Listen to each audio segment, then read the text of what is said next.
प्यार से बड़ी दुनिया की कोई इबादत नहीं है, कोई पूजा नहीं है, इससे बड़ा कोई आराधना नहीं है। सत्य मानिए, जीवन में माँ बाप, भाई बहन, यार दोस्त सब बेकार लगते हैं प्यार के आगे। प्यार से बड़ा कोई रिश्ता नहीं है, इससे बड़ा कोई संबंध नहीं है, इससे बड़ी कोई फीलिंग नहीं है, इससे महंगी कोई वस्तु नहीं है। दुनिया की किसी भी चीज में वो सुख है ही नहीं। AC, DC, PC, PCR, TV, electronic, mobile, कुछ भी उतना बेहतरीन नहीं है जितना प्रेम है।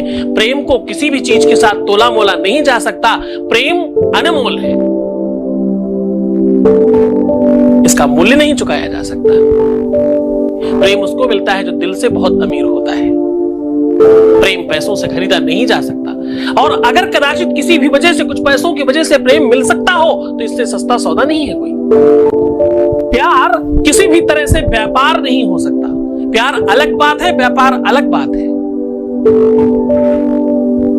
आदान प्रदान प्रेम में नहीं होता, हानि और लाभ प्रेम में नहीं होते, नियम कानून प्यार में नहीं लगता। तुम ऐसा करोगे तो ही प्रेम होगा, तुमने ऐसा नहीं किया तो प्यार नहीं है, ऐसा नहीं होता। किसी भी कंडीशन में, किसी भी परिस्थिति में, कोई कितना भी बुरा हो, कितना भी खराब हो, कुछ भी स्थिति में होने तो उसके बावजूद भी प्रेम है तो प्रेम सच्चा है।